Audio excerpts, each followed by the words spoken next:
हो गई। ओके, अस्सलाम वालेकुम everyone and welcome to Tableau user group meetup number 7। आज का जो हमारा टॉपिक है वो है टैब्ल्यू के एक्सटेंशंस के अराउंड। अब सबसे पहले तो तमाम पार्टिसिपेंट्स का थैंक यू कि उन्होंने सुबह सुबह ज्वाइन किया संडे को और टाइम स्पेयर किया। एंड आपको आज इंशाल्लाह टैब्ल्यू की जो एडवांस एक्सटेंडेड फंक्शनलिटीज है उसके बारे में सीखने का मौका मिलेगा। जैसे कि मैंने टॉपिक के बारे में आपको बताया, सबसे पहले मैं स्टार्ट करूंगा उसके एक छोटे से इंट्रो से और एक छोटी सी इंस्पिरेशन से, और फिर हम उसके बाद उसकी एक एडवांस केस स्टडी पे जाएंगे जिसमें मैं फराज नदीम को रिले करूंगा। आज हमारे साथ फराज नदीम मौजूद हैं जो कि आपके साथ टैब्ल्यू एक्सटेंशन की एक्सटेंडेड केस स्टडी शेयर करेंगे। और फिर उसके बाद हम एंड के अंदर एक चीज अंडरस्टैंड करेंगे कि हम ये डेवलप कैसे कर सकते हैं extensions and how it is actually difficult to do. क्या वाकई में ईजी है या आसान है, क्या सिलसिला है।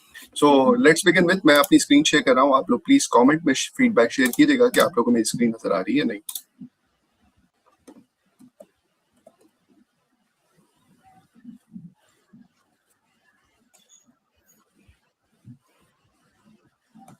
क्या आपको मेरी स्क्रीन नजर आ रही है? यस। ओके, परफेक्ट, ठीक है। तो मैं इसको जरा थोड़ी देर के लिए फुल स्क्रीन पे जाता हूँ, बल्कि इसको सेटअप कर देता हूँ स्लाइड शो।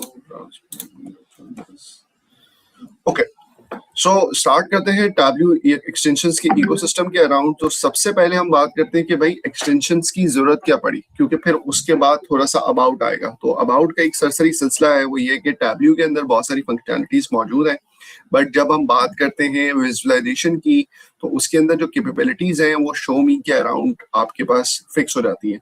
या और भी फर्दर फंक्शनलिटीज या एक्सटेंडेड फंक्शनलिटीज की बात करें तो वो एक हद तक डेवलप है। अब टैब्ल्यू की एक लिमिटेड डेवलपमेंट की टीम है जो कि रिलीज के अंदर फ्यूचर्स के अंदर जो है वो अपने फीचर्स को जो है वो पुश करती है, और फिर उसके बाद जो है वो एक आपके पास 2026.1 2026.2 इस तरीके से आपके पास रिलीजेस आती हैं।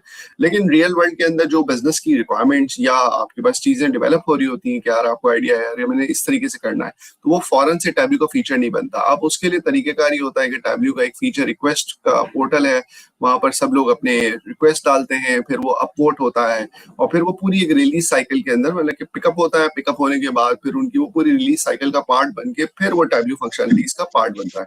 तो टैब्ल्यू का ये जो पूरा लाइफ साइकिल है, जो प्रोडक्ट डेवलपमेंट का लाइफ साइकिल है, वो इस वक्त बिजनेस रिक्वायरमेंट के साथ चल नहीं सकता। ठीक है, तो बिजनेस रिक्वायरमेंट को एक्सटेंड करने के लिए और then in their extensive capabilities को देने के लिए टैब्ल्यू ने अपना एक एक्सटेंशन का इकोसिस्टम मुतारिफ कराया है, जिसके जरिए वो अपने प्रोडक्ट को एक्सपैंड कर रहे हैं कम्युनिटी की बेसिस पे। यानी कि वो लोग जो कि डेवलप करना चाहते हैं टैब्ल्यू के एक्सटेंशंस के ऊपर और चीजों को समझाना चाहते मतलब डेवलप करना चाहते हैं। ठीक है, इसका जो मेन मकसद है, एक सेकंड दीजिएगा प्लीज।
कुछ घर का कोर था तो ये क्या बता।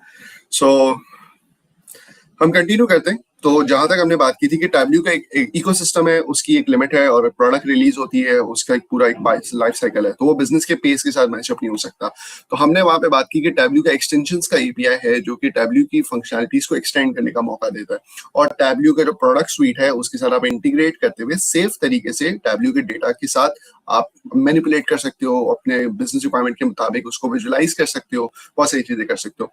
ज्यादातर जो इसकी कैपेबिलिटीज है वो विजुअलाइजेशन के अराउंड है, because that was a fun initial biggest pain point of Tableau, because show me के अंदर आपको जो है वो सर्टेन विजुअलाइजेशंस मिल जाती थी, तो वो जो है वो आप क्रिएट कर सकते थे, लेकिन उससे आगे आपको जो है वो टैब्ल्यू के अंदर भी स्पोक चार्ट बनाने के लिए आपको जो है वो बहुत सारा जतन करने पड़ते थे, रेसिपीज करनी पड़ती थी, डेटा प्रिपरेशन करनी पड़ती थी, फिर जाके वो हैकिंग करने के बाद जो है ना वो चार्ट्स बनते थे। तो अब टैब्ल्यू ने बहुत सारी एक्सटेंशन के जरिए आसानियां कर दी हैं ताकि आप बिल्ट इन चार्ट्स बना सकें और कम्युनिटी ड्रिवन चार्ट्स को प्लग एंड प्ले इस्तेमाल कर सकें। So before going into the depth, हम पहले हाई लेवल कवर करते हैं कि एक्सटेंशन एपीआई क्या करती है। सो आपको पता है कि एक्सटेंशन जो है वो वेब एप्लीकेशंस है जो कि टैब्ल्यू के साथ इंटरेक्ट कर सकती हैं और टैब्ल्यू की कैपेबिलिटीज को एक्सटेंड करती हैं, जिसमें विजुअलाइजेशंस आ जाता है, टूल्स ऐड हो जाते हैं, एआई रिस्पॉन्सेज आ जाते हैं, या राइट बैक या इस तरह की बहुत सारी फंक्शनलिटीज आपके पास आ जाती हैं जो कि टैब्ल्यू में एग्जिस्ट नेटिवली नहीं करती। ठीक है, तो आप थर्ड पार्टी फीचर्स के साथ बहुत अच्छे तरीके से इंटीग्रेट कर सकते हो। अब टैब्ल्यू के जो एक्सटेंशंस का इकोसिस्टम है उसके तीन हिस्से हैं। एक है टेबल एक्सटेंशंस, दूसरा है डैशबोर्ड एक्सटेंशंस और तीसरा है विजुअलाइजेशन एक्सटेंशन। टेबल एक्सटेंशंस वो है जो कि हमने अपने एक सेशन में टैब्ल्यू के यूजर ग्रुप में कवर किया था, जिसमें हमने डेटा साइंस वर्कफ्लोज की बात की थी टैब्ल्यू के अंदर। तो वहां पर हमने टेबल एक्सटेंशंस को डिटेल के अंदर डिस्कस किया है कि वो किस तरीके से काम करते हैं और क्या करते हैं। बट टेबल एक्सटेंशंस की एक इंपॉर्टेंट बात है वो ये कि उनको कस्टमाइज नहीं कर सकते, यानी कि जैसे टैब्ल्यू ने एक प्लगइन आपको दिया हुआ टेबल एक्सटेंशंस का, वो एक्चुअली जो नॉर्मल एक्सटेंशन है उसके कॉन्सेप्ट से भी थोड़ा सा हट के, बट क्योंकि उसका नाम एक्सटेंशन है तो मैंने उसको इस वोकैबुलरी में इंक्लूड किया है ताकि आपको समझ में आए कि उसको आप कस्टमाइज नहीं कर सकते, आप उस प्लगइन को यूज कर सकते हो to run your Python and R code. ठीक है, लेकिन जो डैशबोर्ड एक्सटेंशंस और विज एक्सटेंशंस है उनको आप कस्टमाइज कर सकते हो और आप डेवलप कर सकते हो और अपने मुताबिक उसको मोल्ड कर सकते हो। सो क्विक इंट्रोडक्शन, जैसे टेबल एक्सटेंशंस है, यहाँ पर आपको स्क्रीन पे नजर आ रहा है कि टेबल टैब्ल्यू के अंदर यूजुअली आप ड्रैग एंड ड्रॉप करते हो, या तो एक्सेल के सोर्स को करते हो या तो टेबल्स को करते हो। तो आप टेबल एक्सटेंशन के जरिए आप पाइथन को भी इंटीग्रेट कर सकते हो, यानी कि अगर आप एपीआई लाना चाहते हो और एपीआई से डेटा डायरेक्ट टैब्ल्यू के अंदर पॉपुलेट करना चाहते हो तो आप टेबल एक्सटेंशंस का इस्तेमाल करोगे। ठीक है, अब इसके ऊपर आपको एक्सटेंडेड अगर सीखना है तो वो आपको मैं लिंक शेयर कर दूंगा लेटर, ताकि जिसके अंदर आप जो है वो टेबल एक्सटेंशंस के बारे में डेटा साइंस के वर्कफ्लो में सीख सकते हैं। फिर हमारे पास आता है टैब्ल्यू के डैशबोर्ड एक्सटेंशंस, जहां पर हम बात करते हैं कि डैशबोर्ड के अंदर जो डेटा अवेलेबल है आपके पास विजुअलाइजेशंस, आप उनके साथ इंटरेक्ट कर सकते हो और फिर उनके अगेंस्ट में आप अपना एक एक्सटेंशन के अंदर बिहेवियर डेवलप कर सकते हो। अभी आपके सामने जो जिफ के अंदर एक आया है वो ऑटो रिफ्रेश का एक्सटेंशन है। अब ऑटो रिफ्रेश का जो एक्सटेंशन है वो क्या करता है, हर 10 सेकंड बाद डैशबोर्ड को रिफ्रेश करेगा। तो आपको टैब्ल्यू के अंदर पता है कि आपको ऊपर रिफ्रेश का आइकन दबाना पड़ता है अगर आपका लाइव डेटा सोर्स है, तो ये मैनुअली काम करना पड़ता है। लेकिन अगर आपने फॉर एग्जांपल सीएफओ सीओ के रूम में एक डैशबोर्ड लगा के छोड़ा है और आप चाहते हैं कि वो रिफ्रेश होता रहे, तो सीओ सीएफओ हर 5 मिनट बाद तो उसको रिफ्रेश नहीं करेगा। Apologies. So for the same आप इस तरह की एक्सटेंडेड कैपेबिलिटीज को इस्तेमाल कर सकते हैं। नेक्स्ट आपके पास आता है विजुअलाइजेशन एक्सटेंशन, जिसके अंदर आप जो है वो टैब्ल्यू की नेटिवली शीट के अंदर रहते हुए विजुअलाइजेशन को एक्सटेंड कर सकते हैं। अब ये खास तौर पे विजुअलाइजेशन है। डैशबोर्ड एक्सटेंशन के अंदर ना 2-3 कैपेबिलिटीज हैं जहां पे राइट बैक और इस तरह की हम बात करते हैं, लेकिन जो विज एक्सटेंशन है that is particularly for now it is for visualisation writing. ठीक है, तो यहाँ पर आप विजुअलाइजेशन नहीं क्रिएट कर सकते हैं। तो टैब्ल्यू में सेंकी चार्ट बनाना चाहते हैं, ट्री डायग्राम बनाना चाहते हैं, जो कुछ भी बनाना चाहते हैं वो सब चीजें आप बना सकते हैं। ठीक है, so that's a whole idea. अब मैं आपको क्विकली ये दिखा देता हूँ कि ये किस तरीके से लाइक एक्सटेंशन होता है, क्योंकि ये एक रिकॉर्डिंग सेशन है तो आपको एक जिस्ट के अंदर पता चल जाए कि एक्सटेंशन कैसे लोड होता है and how you can use it. तो मैं आपके सामने एक न्यू एक्सटेंशन खोल देता हूँ।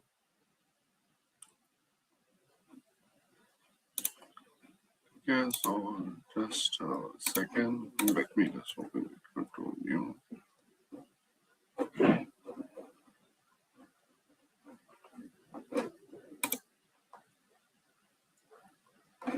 ओके, सो मैंने अपने सामने एक वर्कबुक खोल ली है। इस वर्कबुक के अंदर मैं एक फॉर एग्जांपल डेटा मेरे पास मौजूद है जो कि एरिया और प्रोविंस का डेटा है, ठीक है। सो ये कुछ इस तरीके से डेटा है और हमारे पास केस आईडीज हैं। मैं केस आईडी के ऊपर, आई होप कि आपको मेरी स्क्रीन नजर आ रही है। क्या आपको मेरी स्क्रीन नजर आ रही, टैब्ल्यू की स्क्रीन नजर आ रही? यस। ओके, सो यहाँ पर अब मैं फॉर एग्जांपल यहाँ पे जाता हूँ और एक क्रिएट करता हूँ कैलकुलेटेड फील्ड, जो कि मेरे पास केस आईडीज है। ये मेरे पास डेटा किस चीज का है? ये डेटा कुछ इस तरीके से है। अगर मैं आपको क्विकली इसका ग्लिम्स दिखा दूं, तो ये डेटा जो एग्जांपल में वही है कि एक सर्वे हो रहा है।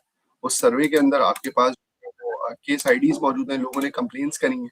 वो कंप्लेन अर्बन से आई है, रूरल से एरिया से आई है, प्रोविंस कौन सा है, किससे आई है, और वेरियस स्टैंडर्डाइज टैग्स हैं जो कि मार्क हुए हैं कि वाटर की कंप्लेन है, इंफ्रास्ट्रक्चर की कंप्लेन है, प्रायोरिटी की कंप्लेन है। तो ये कॉमा सेपरेटेड डेटा है, ठीक है। इसको भी याद रखिएगा क्योंकि अभी ये एग्जांपल के अंदर आगे आने वाला है, ठीक है। सो फॉर नाउ अभी हम एरिया और प्रोविंस के एट्रीब्यूट को यूटिलाइज करेंगे और एक नंबर ऑफ केसेस बनाएंगे। यहाँ पे जाता हूँ और काउंट डी, ठीक है, और यहाँ पे जाता हूँ नंबर ऑफ कंप्लेंट्स, ठीक है। इस तरीके से मैंने कैलकुलेटेड फील्ड बना दी है और यहाँ पर अगर आपके पास विजुअलाइज हो गया है। अब अगर मैं इसका फॉर एग्जांपल सैनकी चार्ट बनाना चाहता हूँ तो मुझे इसके लिए काफी वर्किंग करनी पड़ेगी। तो टैब्ल्यू के अंदर एक ऑप्शन आपके पास मौजूद है विज एक्सटेंशंस का, ठीक है। तो यहाँ पर मैं आपको क्विकली विज एक्सटेंशन के बारे में बता देता हूँ क्योंकि ज्यादातर सेशन जो है वो अभी मेरे पास जो एग्जाम्पल है वो कवर होगी। डैशबोर्ड एक्सटेंशन कह रहा हूँ तो विज एक्सटेंशन के ऊपर ज्यादा स्ट्रेस नहीं होगा, तो इसलिए मैं पहले उसको कवर कर दे रहा हूँ, ठीक है। अब यहाँ पर आपके पास इस ऑप्शन के अंदर आपके पास अवेलेबल है जहाँ पर आप सैनकी क्रिएट कर सकते हैं। बहुत सारी विजुलाइजेशन अब फ्री ऑफ कॉस्ट भी आ गई हैं, तो आप यहाँ पे फ्री सेलेक्ट कर सकते हो, ठीक है। यहाँ पे पेड विजुलाइजेशन का भी ऑप्शन मौजूद है जो कि लेटर मैं आपको बताऊंगा एज एन अपॉर्चुनिटी, ठीक है। तो मैं फ्री सेलेक्ट कर लेता हूँ, आई एम क्रिएटिंग अ सैनकी। वो लोग जो कि टैब्ल्यू के पुराने दोस्त हैं उनको आइडिया है कि टैब्ल्यू में सैनकी बनाना कितना मुश्किल होता था और उसके लिए पूरी डेटा प्रिपरेशन करनी पड़ती थी। तो आपको यहाँ पे करना चीजें करनी पड़ती हैं। सो अब मैं यहाँ पे जाता हूँ और मैं बात करता हूँ कि प्रोविंस और एरिया, इनको मैं डालता हूँ, ठीक है। और इस चीज को मैंने लिंक पे डाल दिया। अब यहाँ पे आप नोटिस करेंगे कि आपके पास सैनकी बनना शुरू हो गया है जो कि प्रोविंस का आ रहा है। और अब ये जितनी आसान से सैनकी बना है, एक्चुअली जब सैनकी का ब्लॉग देखेंगे तो आपको पता चलेगा आपको डेटा प्रिपरेशन करनी पड़ती है, सब चीजें करनी पड़ती हैं। अब इसके पीछे सारी जो गेम है वो है कि सैनकी का एक्सटेंशन बनाया गया। अब ये एक्सटेंशन कैसे बनता है, क्या बनता है, ये तो सेशन के एंड में कवर होगा, but this is the entire idea of extending Tableau's capability. यहाँ पर हमने एक ऐसी विजुअलाइजेशन बनाई है जो कि शो मी मोर या नहीं है। आई होप कि आपको ये कॉन्सेप्ट क्लियर हो गया होगा। सो यहाँ पर ये विज एक्सटेंशन का अब हम एक्सटेंशन की कोई केस स्टडी की बात कर लेते हैं जहां पर हम आपके सामने यही एग्जांपल थी जो मैंने आपको डेटा दिखाया था। अब यूजुअली अब हम जिस एरिया की तरफ बात करें वो एक डैशबोर्ड एक्सटेंशन है, ठीक है, लेकिन आप इसका विज एक्सटेंशन भी बना सकते हैं, ठीक है। अब बस इस तरीके से अवेलेबल है जो कि कंप्लेंट्स का डेटा है। तो इस डेटा को टैब्ल्यू में एनालाइज करना बहुत इजी है। आप चार्ट बना सकते हैं और बड़ा इजीली आप इस चार्ट को एनालाइज कर सकते हैं, क्रिएट कर सकते हैं। बट अगेन ये जो डेटा है मेरा वो कंज्यूमर फॉर्मेट में नहीं है because I can not analyse के इलेक्ट्रिसिटी के कितनी कंप्लेंट्स हैं, ये सब चीजें। तो फॉर द सेम मैंने एआई को इस्तेमाल करते हुए इसको बाइफिकेट कर दिया कि इसमें एजुकेशन वाला कितनी कंप्लेंट्स हैं, क्या है। तो हर एक के आगे कॉमा सेपरेटेड डिनोट हो गया कि इसके अंदर क्या टैग्स अवेलेबल है। लेकिन जब मैं इस डेटा को विजुलाइज करता हूँ तो कुछ इसी, क्योंकि टैब्ल्यू हर एक फील्ड एक डोमेन वैल्यू को इंडिविजुअली ट्रीट कर रहा है तो वो उसको एग्रीगेट नहीं कर पा रहा। तो मुझे तो एनालिसिस करना है कि गैस की कितनी कंप्लेंट्स है, मगर वो गैस यूटिलिटीज अर्जेंट इसका एक कॉम्बो क्योंकि एग्जिस्ट करता है तो वो उसकी देख रहा है कि इसकी कितनी कंप्लेंट्स है। तो मेरे लिए डेटा इस हालत में कंज्यूमेबल नहीं है। अब मुझे इस डेटा को ट्रांसफॉर्म करना पड़ेगा ताकि ये वाइट फॉर्मेट से टॉल फॉर्मेट के अंदर आ जाए जो बीआई का फॉर्मेट होता है। अब मेरे पास इसके लिए दो ऑप्शंस हैं। एक मेरे पास ऑप्शन है मेरे पास टैब्ल्यू के अंदर जाऊं और मैं वहां पे स्टैक को सेलेक्ट करूं और इसको स्प्लिट कर लूं। स्प्लिट करने के बाद जो कॉलम्स खुलेंगे उनको राइट क्लिक करके पिवट कर लूं तो मेरे पास टॉल फॉर्मेट में ये डेटा आ जाएगा, ठीक है। दूसरा ऑप्शन मेरे पास क्या है, दूसरा ऑप्शन ये है कि टैब्ल्यू प्रेप में जाऊं जहां पर मेरे पास स्प्लिट का ऑप्शन है, वही स्प्लिट का ऑप्शन इस्तेमाल करूंगा मैं और फिर डायनेमिक पिवट करूंगा। डायनेमिक पिवट का ऑप्शन टैब्ल्यू प्रेप में ही मौजूद है, टैब्ल्यू डेस्कटॉप में नहीं है। डायनेमिक पिवट क्या होता है, जहां पर आप वाइल्ड कार्ड को यूज करते हो। अगर मैं आपको थोड़ा जूम करके दिखाऊं तो यहाँ पर मैंने वाइल्ड कार्ड यूज किया है स्टैंडर्डाइज का। तो जितने स्प्लिट होंगे उन सारे कॉलम्स के अंदर standardise split 1, split 2, split 3, split 4 5 n तक जा रहा होगा। तो अगर मैं स्टैटिक करूंगा तो होगा ये, कल सुबह कोई नया कॉमा ऐड होगा तो 3 कॉलम से ज्यादा 4 वैल्यूज होगी तो चौथा कॉलम बन जाएगा, लेकिन वो टैबल्यू डेस्कटॉप में पिकअप नहीं होगा। लेकिन अगर मैंने यहाँ पर टैबल्यू प्रेप के अंदर इसका wild card based approach use किया होगा तो वो स्टैंडर्डाइज नाम के सारे कॉलम्स को पिवट कर देगा और ऑटोमेटिकली मेरे डेटा को कुछ इस तरीके से बना देगा। आप ये नोटिस कर रहे हैं, स्टैंडर्डाइज फील्ड्स में water, infrastructure, low priority, health care, service quality, ये डेटा बन गया है। अब ये डेटा तो मैंने बना लिया, अब मैं इसको लाकर टैबल्यू में इजीली विजुअलाइज कर सकता हूँ बेस्ड ऑन फ्रीक्वेंसी और ये सब चीजें कर सकता हूँ। मगर सारा मसला ये है कि एंटरप्राइज के अंदर अगर मेरे पास एक डेटा मौजूद है जहां पर मल्टीपल एट्रीब्यूट्स मौजूद है, अब इसकी वजह से मेरे डेटा की ग्रैनुलैरिटी क्या हो गई, रिपीट हो गई है। एक एक कंप्लेन 3 दफा रिपीट हो रही क्योंकि उसके टैग्स टूट के आ रहे हैं, ठीक है। तो मेरी डेटा की लेवल ऑफ ग्रैनुलैरिटी बढ़ गई। अब now this is N problem in enterprise. देखो सुपर स्टोर डेटा सेट जो एग्जांपल्स दिखा रहे होते हैं यहाँ वहाँ, जो आपको सैनकी के अंदर आपको ये बता रहे होते हैं कि आप डेटा को ऐसे प्रेप कर लो, एक 0 बना लो, एक 1 बना लो, ये सारी बातें ना एंटरप्राइज लेवल पे हवा हो जाती है, ठीक है। ये एग्जांपल के लिए बड़ी अच्छी है, आप कोई फ्री प्रोजेक्ट कर रहे हो, डेटा विजुलाइज कर रहे हो, छोटा सा 10 12 100 रोज 1000 रोज, उसके ऊपर लोगों को फर्क नहीं पड़ता कि बस कैसे प्रिपेयर किया, बस बना के दिखाया, खूबसूरत लग रहा है। लेकिन एंटरप्राइज में ऐसा नहीं होता। एंटरप्राइज के अंदर आपको डिलीवर करना होता है रॉबस्ट परफॉर्मेंस और आपके नंबर्स हिलने भी नहीं चाहिए और आपके पास मल्टीपल यूज केसेस होते हैं। तो उनके अंदर ना इस तरह की डेटा प्रिपरेशन करके लाना और एक अलग से डेटा सोर्स को प्रोसेस करना, ये जो है ना वो एक मसला होता है डेटा मेंटेनेंस के हिसाब से। सो मैंने इसका एक क्रैक ये किया कि मैंने टैबल्यू का एक जो है वो डैशबोर्ड एक्सटेंशन बनाया जिसको विजुअलाइजेशन एक्सटेंशन भी बना सकते हैं। डैशबोर्ड एक्सटेंशन करता ये है कि आपकी इन शीट्स को शीट के अंदर सिलेक्शन करता है। जैसे मैंने यहाँ पे लिखा है शीट 1 मैंने सेलेक्ट की है, इसमें स्टैंडर्डाइज टैग सेलेक्ट किया है। अब ये बता रहा है कि इसके अंदर से मुझे 100 रोज मिल रही है, ठीक है, क्योंकि ये डेटा कनेक्ट हो गया यहाँ पे एक्सटेंशन के जरिए। 100 रोज मिल रही है, इसमें 18 यूनिक टैग हैं और टोटल टैग 300 है। तो आप यहाँ पे सिलेक्शन भी कर सकते हैं, लेकिन again without any data preparation, raw data के ऊपर ये जो है वो आपको ये समरी बना के दे रहा है, क्योंकि ये सारी प्रोसेसिंग एक्सटेंशन के अंदर जो जावास्क्रिप्ट और एचटीएमएल लिखी हुई है उसके अंदर कर रहा है कि जो ओरिजिनल डेटा है वो अपनी हालत में मौजूद है। तो मैं आपको इसका क्विक डेमो दिखा देता हूँ ये किस तरीके से काम कर रहा है। तो यहाँ पर मैं आता हूँ और फॉर नाउ ये सर्वर नहीं चल रहा है, मैं अभी इसको सर्वर ऑन करता हूँ और आपको ये चीज समझ में भी आएगी, ठीक है। तो मैं यहाँ पे जाता हूँ, ओके, सो आई पावरशेल कमांड। सो मैं पाइथन के जरिए एक सर्वर स्टार्ट करूंगा, ठीक है। आप किसी भी सर्विस के जरिए सर्वर स्टार्ट कर सकते हैं। सर्वर स्टार्ट करने का पाइथन से कोई लेना देना नहीं है, ठीक है। मैं यहाँ से स्टार्ट कर रहा हूँ अपना एक्सटेंशन। ये एक्सटेंशन कुछ नहीं कर रहा है, एक सर्वर पोस्ट सर्व कर रहा है पोस्ट, जहाँ पे इंडेक्स एचटीएमएल फाइल को सर्व कर रहा है, जो कि यहाँ पे अगर मैं खोल के दिखा दूं तो इस तरीके से CSV कॉल रीडर है, ठीक है। अब मैं यहाँ पे जाता हूँ और यहाँ पे क्लोज करता हूँ। अब ये मेरा रॉ डेटा अवेलेबल है इस वक्त, मैं डैशबोर्ड के अंदर ये मेरा रॉ डेटा है जैसे मैंने आपसे वादा किया था, ठीक है।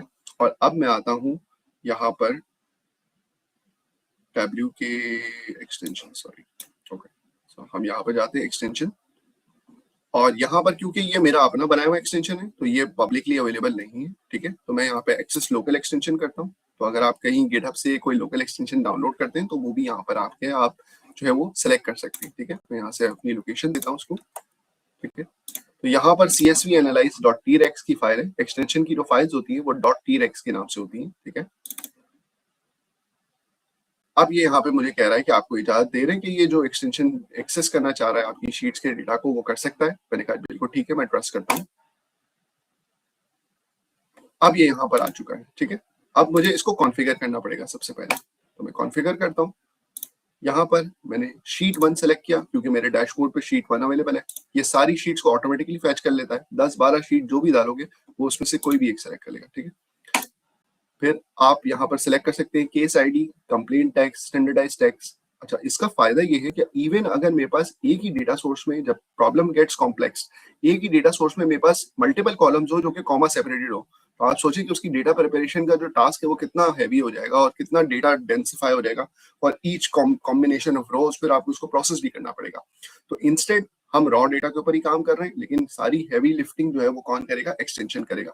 तो मैं यहाँ पे स्टैंडर्डाइज टैग सेलेक्ट करता हूँ और इसको सेव करता हूँ।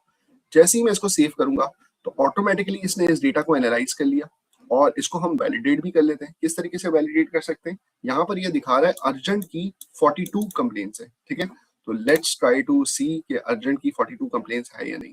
तो यहाँ पे जाता हूँ मैं और यहाँ पर जाकर मैं लिखता हूँ सॉरी स्टैंडर्डाइज टैग्स को मूव करता हूँ फिल्टर्स में, ठीक है, और यहाँ पे नन करता हूँ, बल्कि इसको ऑल रहने देते हैं, sorry use all. Wild card में यहाँ पर आता हूँ, अर्जेंट लिखता हूँ, ठीक है। तो अगर कोई भी कंप्लेन अर्जेंट कंटेन करती है तो आ जाएगी।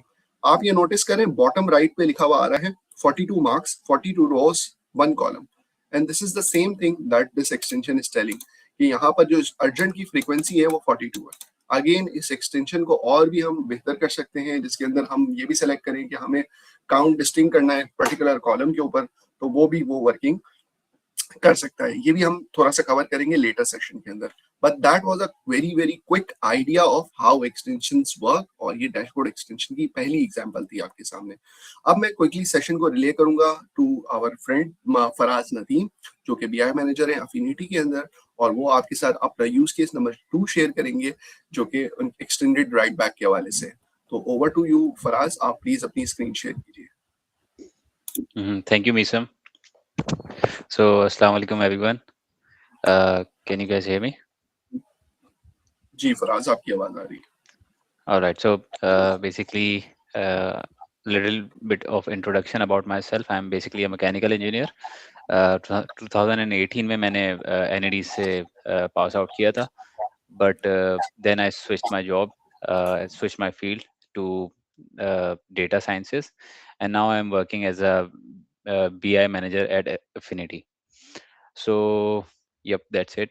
And anyways, moving forward, so अभी जिस तरह से मीसम भाई was showing about how the extensions were working, उसी की continuation में मैं अपना use case बताऊंगा कि how I implemented some Wiz extensions in the Tableau dashboards at my previous company and how it solved the problem.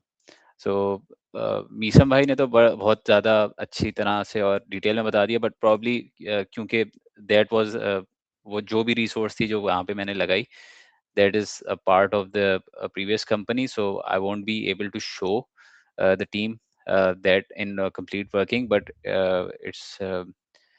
मैं पूरी कोशिश करूंगा कि using my PowerPoint presentation you will be able to understand how things were actually working in there, because obviously that is a वो एक paid services थी जो कि मैंने उन लोग के लिए खरीदी थी. Obviously I won't be able to show that here in the session. So anyways, moving forward, let me start sharing my screen.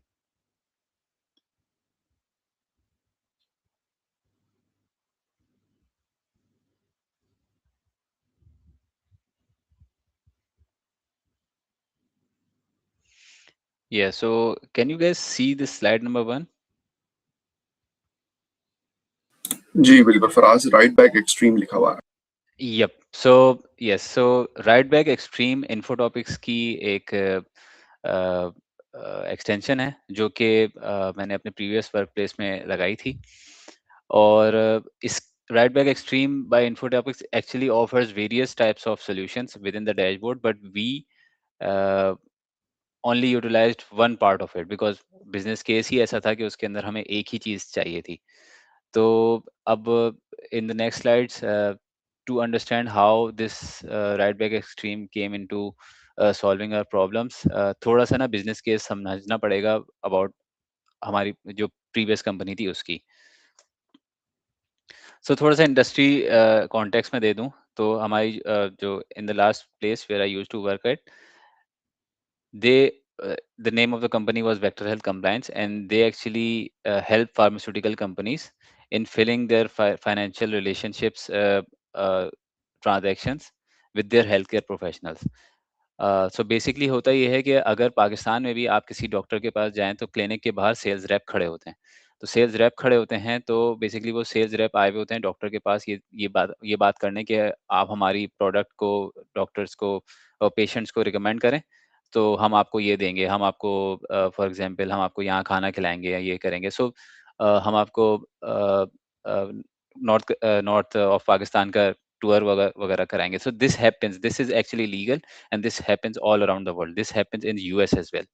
So uh, but in US, how it is different is that US federal government actually asked all the pharmaceutical companies that they must report their financial relationship with the healthcare professionals. किस doctor, like for example, if I am Pfizer, I am going to have to report किस doctor को मैंने किस product को बेचने के लिए क्या क्या क्या खाना खिलाया या फिर क्या गिफ्ट दिया, etcetera etcetera.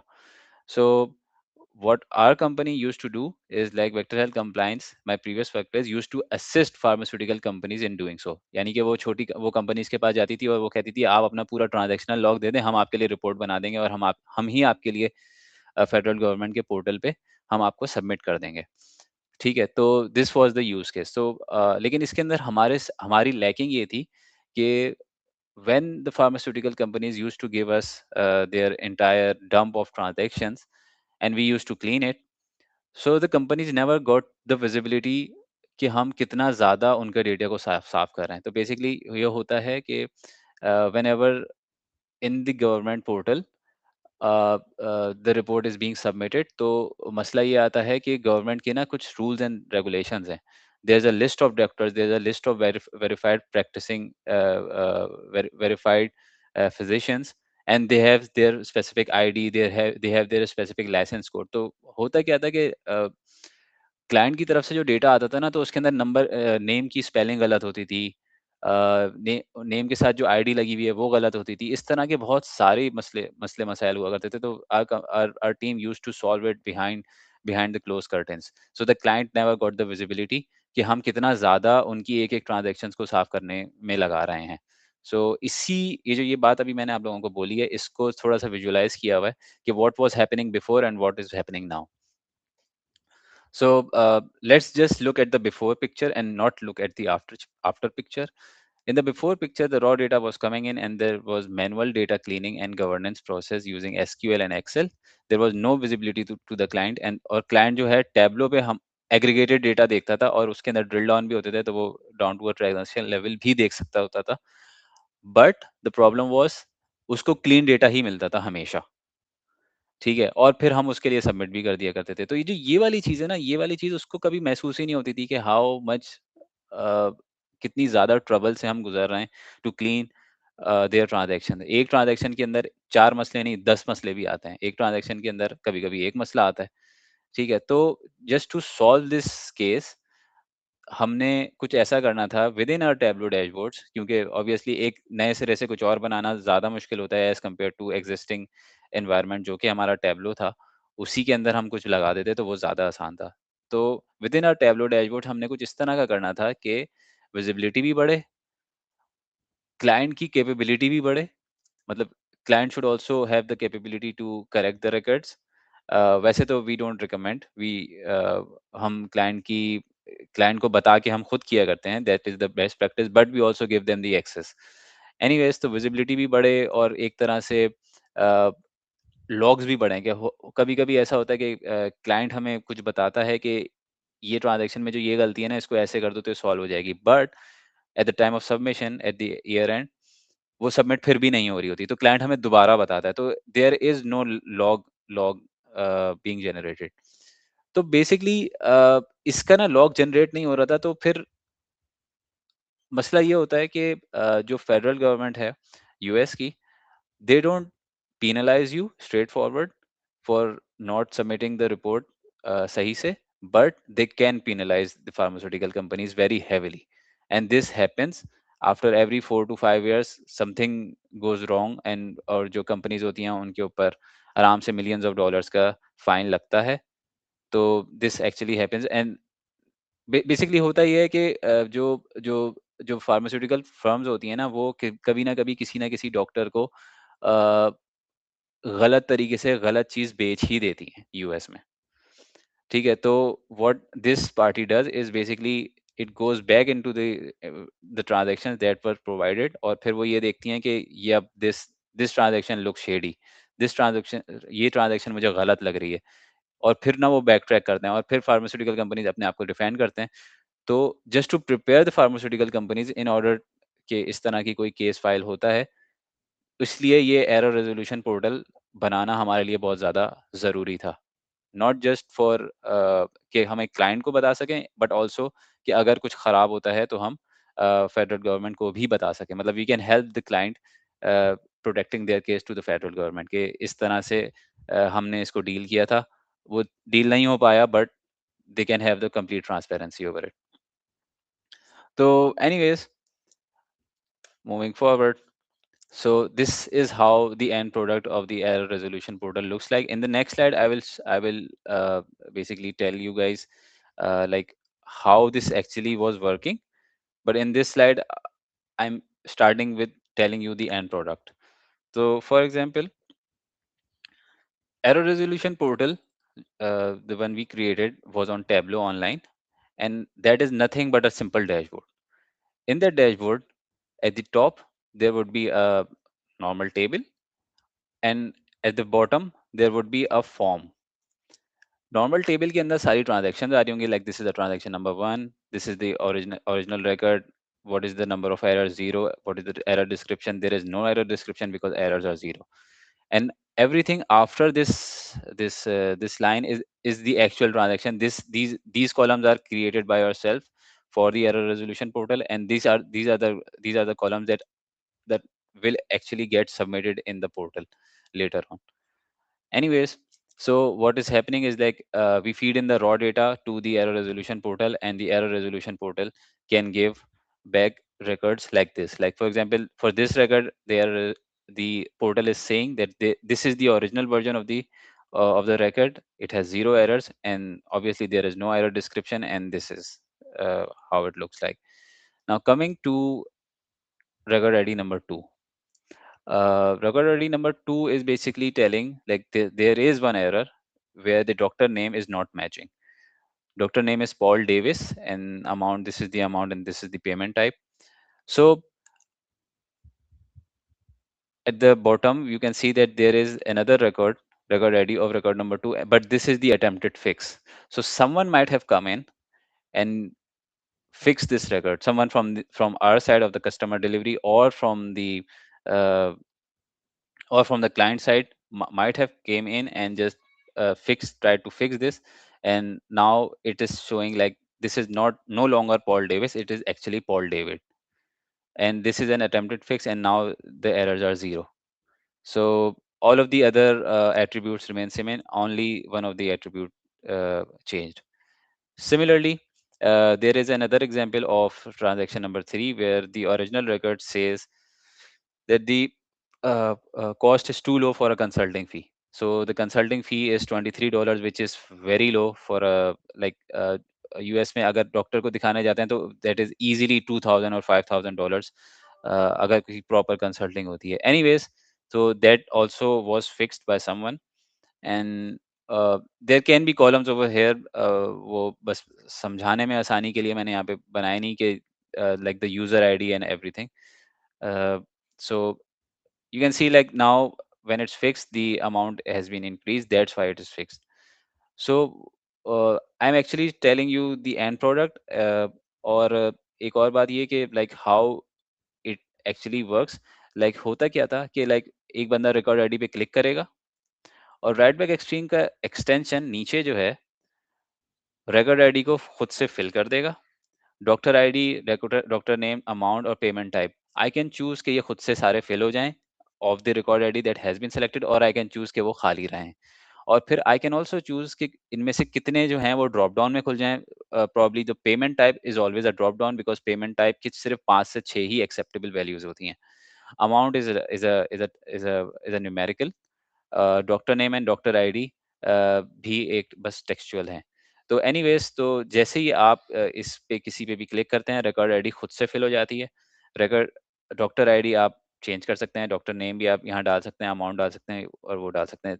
When ever you are going to press submit, ये पूरा डैशबोर्ड है is going to be connected to the live data source, और आप रिफ्रेश का बटन दबाएंगे. और अगर मीसम भाई ने जिस तरह से वो रिफ्रेश वाली एक्सटेंशन की बात की, अगर वो यहाँ पे लगा हो तो बहुत ही अच्छा हो जाएगा कि वो खुद से रिफ्रेश हो रहा हो. आप रिफ्रेश का बटन दबाएंगे और there would be another version of the same record, जो कि 4, like for example if you fix 4, then 4 के नीचे एक और आ जाएगा, and it would be saying 4 attempted fix, number of errors वो चेक करेगा कि आपने जो सही किया है क्या. अगर वो आपने सही से सही किया होगा तो वो 0 हो जाएंगे, और वो इंक्रीज भी हो सकते हैं. तो और फिर उसके एरर डिस्क्रिप्शन, और फिर doctor ID and everything. So this is how the end product looked like. Any questions up till now? अगर आप लोग सवाल पूछेंगे तो मुझे लगेगा कि आप लोग सुन रहे हैं।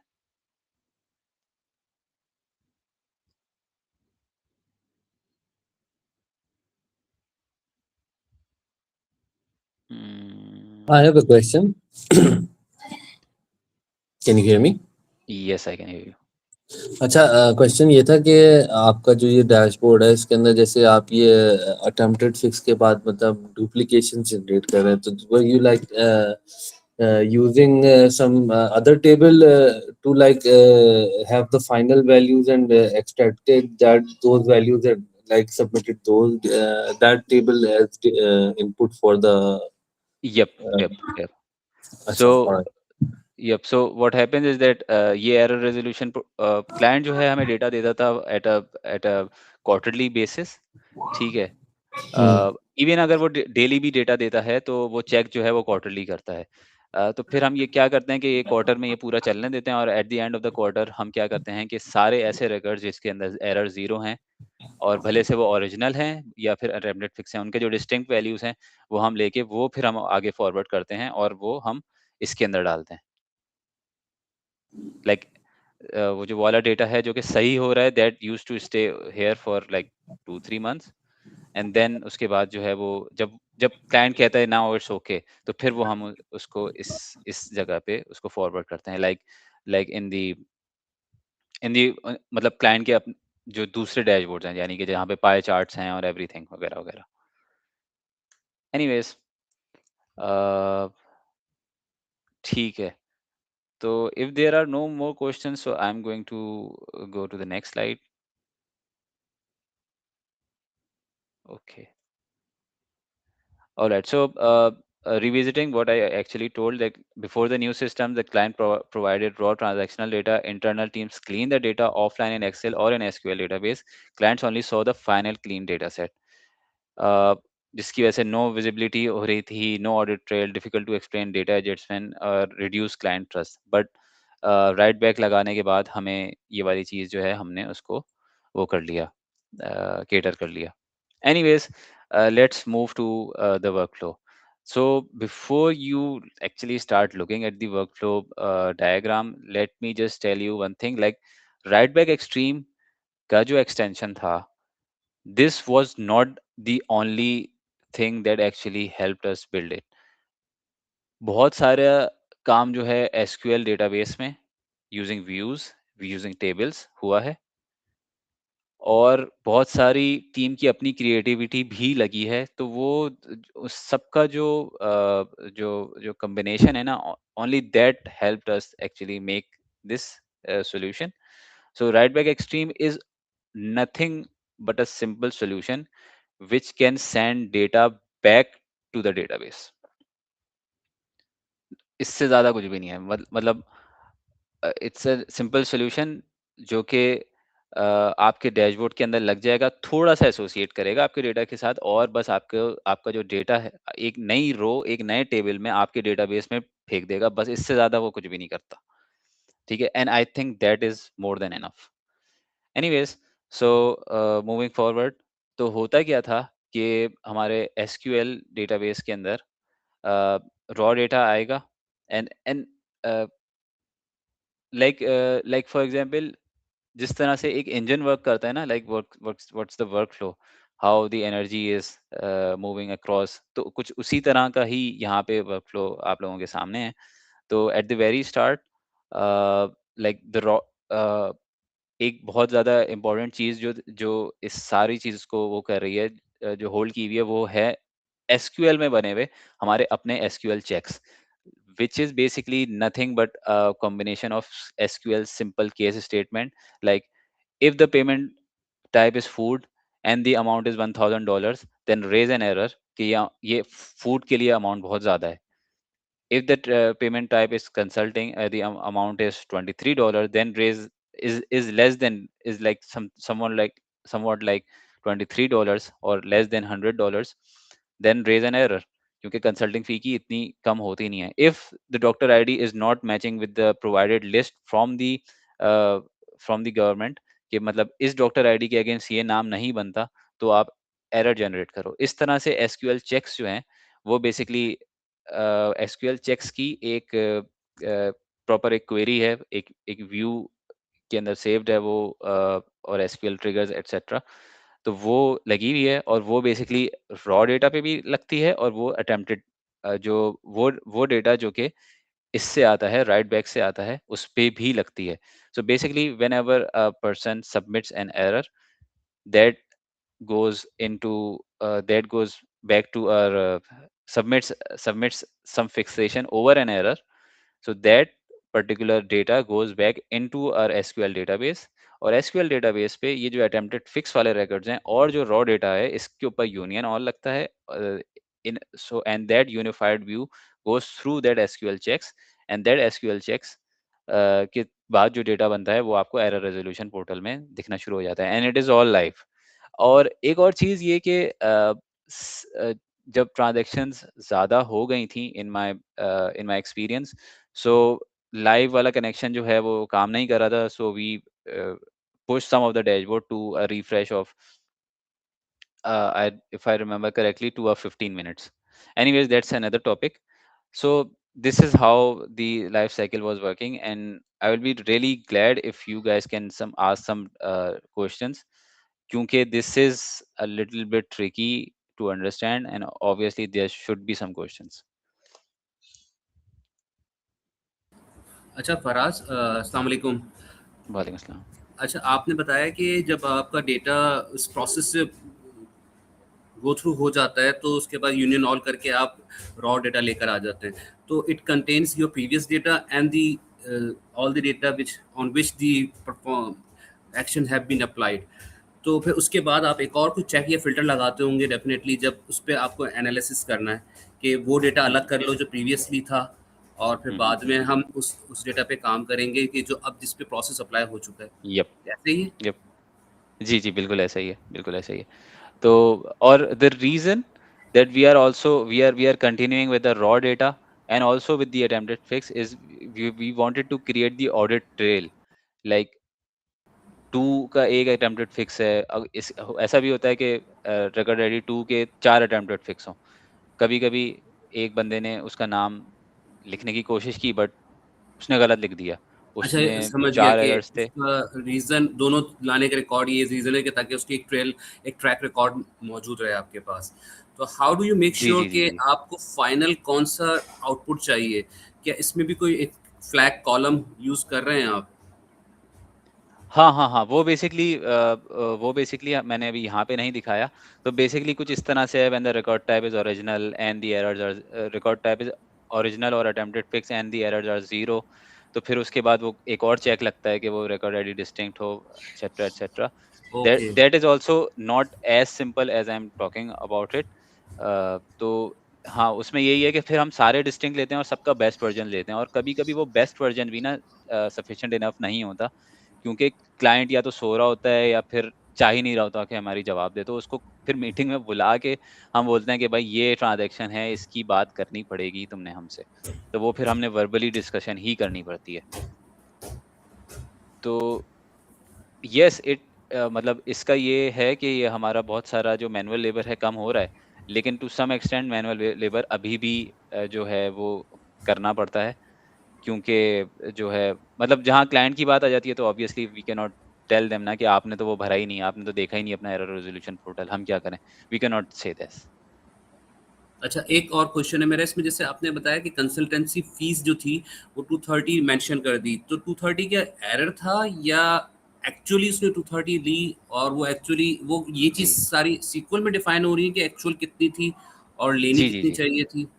Yes yes. So basically consulting fee $23 थी ओरिजिनल में, ठीक है? हुँ, और मैंने एसक्यूएल चेक्स में ऑलरेडी लगाया हुआ है कि कंसल्टिंग फी $1000 से कम हो ही नहीं सकती, या फिर $200 से कम हो ही नहीं सकती, बिकॉज सही क्योंकि है। मुझे इंडस्ट्री स्टैंडर्ड्स पता है, और मुझे जो है क्योंकि एक्सपीरियंस हो गया है गवर्नमेंट और लीगल एंटिटीज के साथ काम करते हुए, तो मुझे ये सारी चीज़ें पता हैं कि क्या हो सकता है। और ऑब्वियसली फिर जैसे ही वो एसक्यूएल चेक्स ने ये देखा तो उसने ये कह दिया this is too low for a consulting fee. तो आप ओके। ये पूछ रहे हैं कि हु डिसाइडेड दिस? हाँ, ये मैं थोड़ा-सा था कि जी, जी, मतलब जी। एक्चुअल, क्योंकि वो तो 1000 से कम नहीं हो सकती, लेकिन उसका एक्चुअल अमाउंट कितना था वो कहाँ पे जाके क्रॉस चेक हो रहा है? हाँ, हाँ, नहीं वो क्रॉस चेक हम नहीं कर सकते। वो ये कि जैसे लाइक फॉर एग्ज़ाम्पल क्लाइंट ने हमें ट्रांज़ैक्शंस दी अपनी, और उसमें क्लाइंट ने लिख दिया टू $23 लिख दिया, उसने 2 ज़ीरो छोड़ दिए, ठीक है? हुँ, तो हमें यहाँ पे ये तो दिख गया कि ये एरर है, too low for a consulting fee, और हमने क्लाइंट से पूछ के उसको फिक्स भी कर दिया कि 2300 है, ठीक है? कि हमने क्लाइंट से पूछ के फिक्स भी कर दिया, और अच्छा, हमारे पास क्लाइंट अब से पूछ यहाँ के। पे हाँ, क्लाइंट से, क्योंकि ये और अगर हमने फिक्स उससे पूछ के किया या फिर पूछ के नहीं भी किया, तो हम ये कह सकते हैं एरर रेज़ोल्यूशन पोर्टल पे it was always in front of you. Okay, thank you सो हाँ। मच। असल में आजकल मैं भी पिछले लास्ट 3 टू 4 मंथ से एक फार्मास्यूटिकल कंपनी के साथ एसोसिएट हूँ। वहाँ पर हम डॉक्टर्स, आरओआई और ये सारी चीज़ें, ये जो आप हुँ, देख हुँ। रहे हैं, ये सब चीज़ें हम इनके डैशबोर्ड्स बना रहे हैं, तो आई कैन टोटली सही। Relate for to which country? This. For Martin Dow, local client हाँ, है। बट अच्छा, लोकल है, सही, सही, सही। यस, मार्टिन डाउ पाकिस्तान। अच्छा, तो अच्छा, हम अच्छा, इस तरह अच्छा। के सारे डैशबोर्ड देख रहे हैं, जो आपने बताया ना कि जो एक टीम वो भी होता है, जॉइंट कॉल का भी आपको पता है कॉन्सेप्ट होता है, जिसमें जॉइन टीम कॉल जाती होता है है, सही। डॉक्टर्स के पास एंड ऑल जी, जी, दैट। जी, जी। सो जी, दिस जी, इज अ बिल्कुल। Practically very useful use case for me as well. Thank you for us. सही, सही, सही। तो uh, so team, this is how the right back extreme came very useful, और मैं आप लोगों को एक दो और चीजें दिखाना पसंद करूंगा, बल्कि नहीं, before moving to that, like how I discovered this and how I install this. Misam भाई, अगर टाइम है तो मुझे नहीं पता कि मैंने बहुत ज्यादा खींच दिया है इसको, या आई एम गोइंग फास्ट और आई am going slow, so is it okay if I take another 5 minutes? जी जी दोस्त, आप बिल्कुल कंटिन्यू करें। अच्छा, अच्छा। सो बेसिकली जब ये वाली रिक्वायरमेंट आई थी बॉस की तरफ से, तो मुझे तो नहीं लगता था कि ये किस तरह सॉल्व होगा, but I was following Reddit Reddit thread. आप रेडिट पे देखेंगे ना, तो r/tableau करके कम्युनिटी होगी, तो वहाँ पे एक बंदे ने इसकी बात की हुई थी। So from that I discovered कि ये राइट बैक जो है ये एक्चुअली पॉसिबल है, कि और डैशबोर्ड्स के अंदर आप ये नहीं कि आप सिर्फ इनपुट लें, आप खुद से डेटा लें, आप इसके अंदर इनपुट भी कर सकते हैं। Anyways, I searched for right back extreme, और फिर राइट बैक एक्सट्रीम इन्फोटॉपिक्स की वेबसाइट पे जब गया, तो वहाँ पे ट्रायल्स थे। I am just telling this journey to you guys, so that if you guys come across some challenges like that, so this story might help you. Anyways, तो वहाँ पे ये था कि अगर आपने ये इसको ट्राई करना है, कि then you can apply for a trial, और ट्रायल जो था वो 30 डेज का हुआ करता था। सो हमारी कंपनी में, क्योंकि it was a small company और 5 से 6 लोग सामने बैठे हुआ करते थे, तो ऐसा हुआ कि सबसे पहले मैंने अपनी आईडी से ट्रायल लिया, ट्राई किया, थोड़ी बहुत चल गए, 30 दिन बाद खत्म हो गया। फिर मैंने अपने कोवर्कर की आईडी से, तो इस तरह से माय एचआर, माय फाइनेंस, हर किसी की आईडी जो थी यूटिलाइज की मैंने 5 से 6 महीने में, और बॉस को दिखाया और सारी चीज़ें हो गईं। एनीवेज़, जब ये बॉस ने फाइनल अप्रूवल दिया कि ये आप ये खरीदो, तो $2500 for 1 year was the cost of it. और ये सारी जो कंपनी है राइट बैक एक्सट्रीम की, ये आई गेस डच हैं ये सारे लोग, और इनसे फिर मैंने बात की कि भाई we want to buy this, और फिर जब मैंने बाय कर लिया, तो थोड़ा-सा एक गलती मुझसे ये हुई, because of my lack of क्या कहते हैं, I am not that much technical, क्योंकि मैंने शायद बैचलर्स नहीं किया हुआ। तो फिर मुझे ये पता चला कि जो बॉट वर्ज़न है, it is not like the trial version. Trial version में तो सॉफ्टवेयर एज़ अ सर्विस मिल जाता था, जैसे कि फेसबुक चलती है, आईडी पासवर्ड डालो और आप ना प्रॉपर उस पे चले जाओ। फिर उसने कहा कि हम आपको सॉफ्टवेयर एज़ अ सर्विस नहीं देंगे, हम आपको सेटअप देंगे, और वो सेटअप आपने अपने किसी सर्वर पे डालना है। तो that was a shocker for me. तो फिर मैंने क्या किया कि मैंने अपना एक कुछ दोस्तों से बात की, तो फिर अपवर्क, फिर वहाँ से दोस्तों ने कहा कि अपवर्क पे जाओ, और अपवर्क से एक फ्रीलांसर ढूँढो। फ्रीलांसर ने क्या किया कि राइट बैक एक्सट्रीम का एक सर्वर बनाया अमेज़न EC2 इंस्टेंस पे लिनक्स का, और वहाँ पे ये सारी इंस्टॉलेशन की, API वगैरह, I have no idea how that works. API वगैरह की सारी इंस्टॉलेशन की, सिक्योरिटी के लिए IPs हमारी ली और सिक्योरिटी चेक्स लगाए, और अब ये होता है कि there is a link www.falana-falana.com हम डालते हैं और इसका एक पोर्टल खुल जाता है जो कि स्ट्रिक्टली टू आवर कंपनी है, और उसके अंदर ID पासवर्ड डालते हैं और फिर वहाँ पे सारी डेवलपमेंट हम कर लेते हैं।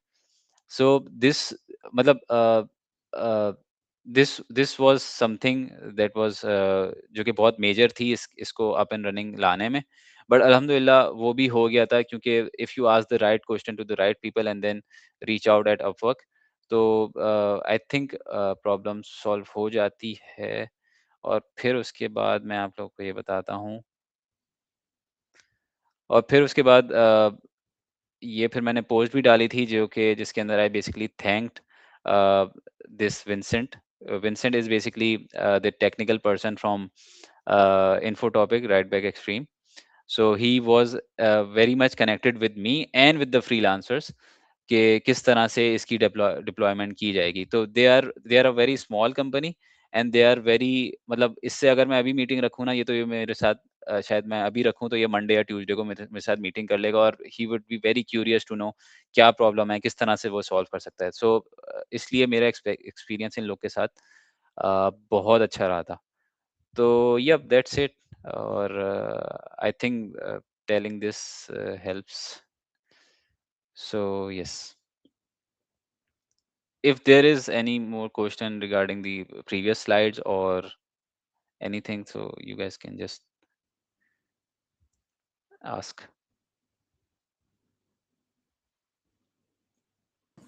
Thank you for sharing your experience. Mhm. Thank you.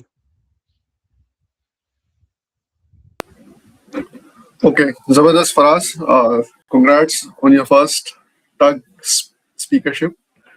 Yes, and also I forgot to mention the fact that it was I'm really thankful, Misam, for आपने चूज किया मुझे, और कि मैं यहाँ पे आके अपना एक्सपीरियंस शेयर करूँ। It really means a lot. Thank you so much, my pleasure. हमारा कोशिश है कि हम लोगों को आगे बढ़ाएं और माशाल्लाह एक से एक सुपरस्टार बनते जा रहे हैं। वकार हो, आप हो, और भी बहुत सारे दोस्त हैं जो इसकी कम्युनिटी के अंदर शेयर करते रहते हैं। और अगर आप भी इस टक का पार्ट हैं और आप कोई ऐसी चीज जानते हैं या एक जनरल चीज भी जानते हैं और आप चाहते हैं कि टैबलू यूजर ग्रुप के अंदर शेयर करें, उसके बारे में सेशन करें। अभी रिसेंटली वकार ने पोल भी किया था, तो उसमें tableau prep was one of the thing जो कि लोग सीखना चाहते हैं। तो अगर आप प्रेप जानते हैं तो वकार को रीच आउट करें और फिर उनके सेशन का पार्ट बन के जो है वो ऑब्वियसली लोगों को सिखाएं, ठीक है? क्योंकि नॉलेज बांटने से बढ़ती है और जब आप सिखाने आते हैं तो आपको खुद भी बहुत कुछ सीखने मिलता है। और इसी की एग्जांपल है कि मैंने इस सेशन के अंदर एक कमिटमेंट कर ली थी कि मैंने जो है वो सिखाना है कि एक्सटेंशन कैसे डेवलप करते हैं। फॉर द सेम मैंने 2 से 3 आवर्स लगाए दोबारा एक्सटेंशन के अराउंड। मैंने एक्सटेंशन के ऊपर जब काम किया था तो अराउंड मेरे ख्याल है 3 साल हो गए मैंने एक्सटेंशन पे काम किया था। तो बहुत बेसिक था और उस टाइम पे AI बूम पे नहीं था जो वाइब कोडिंग का सिलसिला है। तो मैंने खुद ने पर्सनली हैंड क्राफ्टेड एक्सटेंशन बनाया था सीख के, और मुझे जावास्क्रिप्ट और HTML वगैरह चीजें नहीं आती थी, तो मैंने उसको देख कर सीख कर किस तरीके से काम आता है, प्रोग्रामिंग के फंडामेंटल्स पता थे, तो eventually was able to navigate though. तो मैं आपके सामने अपनी स्क्रीन दोबारा शेयर कर रहा हूँ क्योंकि अब हम उस सेगमेंट की जाने बढ़ रहे हैं कि एक्सटेंशन बनते कैसे हैं। तो अगर आप एक्साइटेड हैं तो प्लीज कमेंट कर दीजिए एक्साइटेड।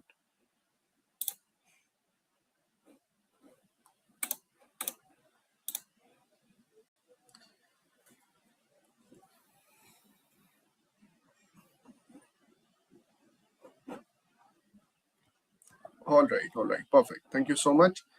ओके, सो अब हम आते हैं टैबलू एक्सटेंशन डेवलपमेंट की तरफ, जहां पर अभी इस बार हम डैशबोर्ड एडिशंस को कवर करेंगे और फिर मैं इंशाल्लाह आगे आप लोगों को विजुअलाइजेशन एडिशन भी बताऊंगा कि टैबलू एक्सटेंशन में विजुअलाइजेशन कैसे बनती है, विज एक्सटेंशन कैसे बनता है टेक्निकली, ठीक है? सो टैबलू डैशबोर्ड एक्सटेंशन जो होता है उसके ऊपर जब आप लोड करते हो तो आपको कुछ चीजें नजर आती हैं। अगर मैं आपको अपनी टैबलू की स्क्रीन नजर करूं तो आपको यहाँ पे नजर आ रहा होगा कोई भी एक्सटेंशन आप लोड करते हैं तो उसकी एक अबाउट कॉन्फ़िग होती है जिसके अंदर वो सारी डिटेल्स बताता है कहाँ से चल रहा है, क्या हो रहा है।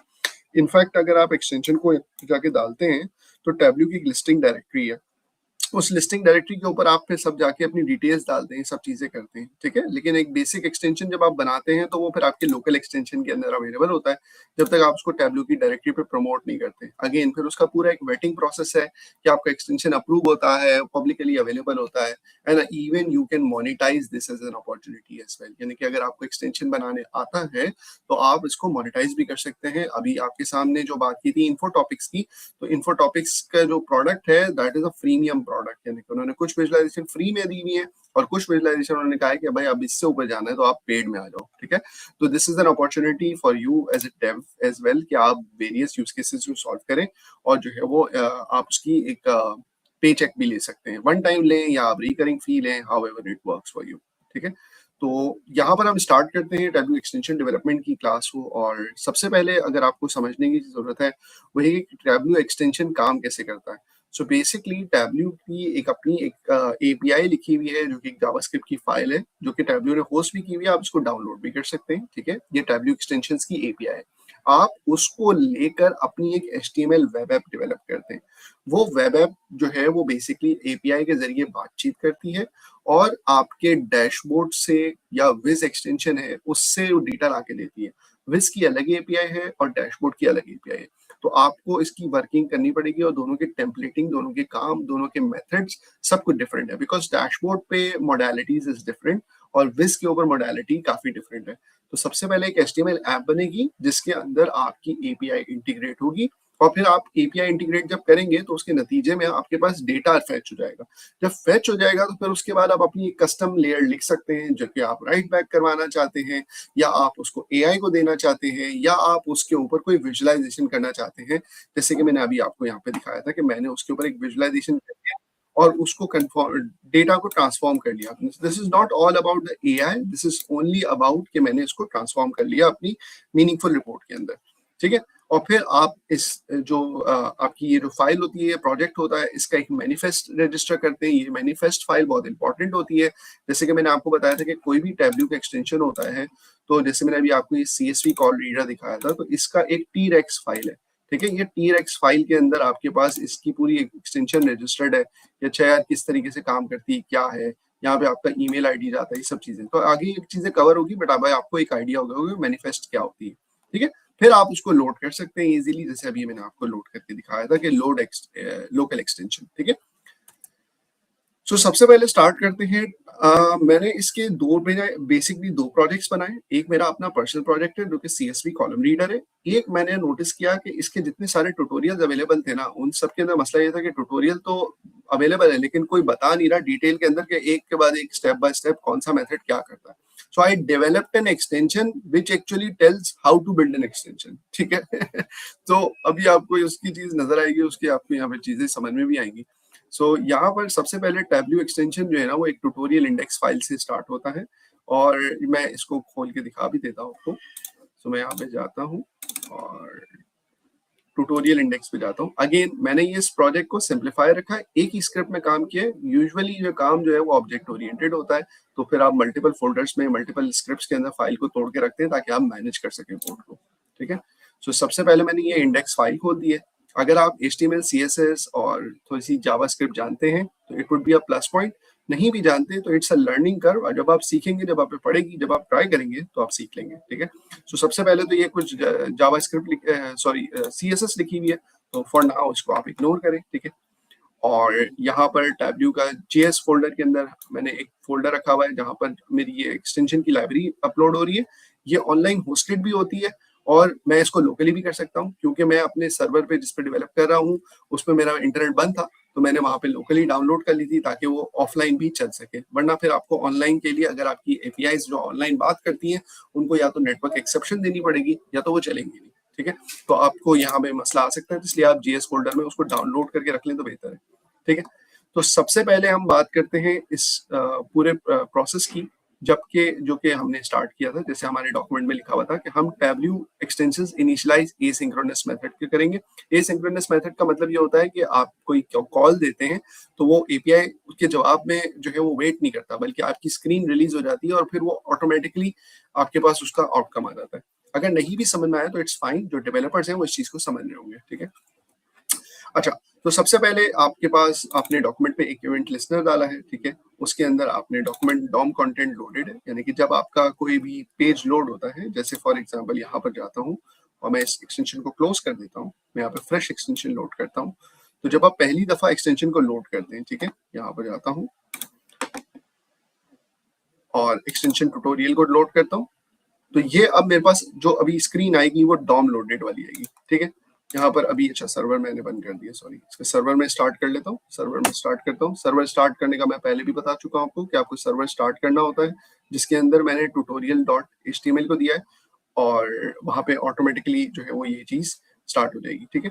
एक्सटेंशन के अंदर लोडेड है कि उसने जो है वो इसको जाकर रीड करना है, अभी मैं आपको ये चीज दिखाऊंगा अभी, ठीक है। तो यहाँ पर आ रहा है, और अगर मैं आपको ये लोकल होस्ट पे दिखाऊं index.html, तो ओके एक सेकंड लीजिएगा, लोकल होस्ट और ये सर्वर चल रहा है इंडेक्स ट्यूटोरियल, ये रहा, ठीक है, ये सर्वर चल रहा है मेरा।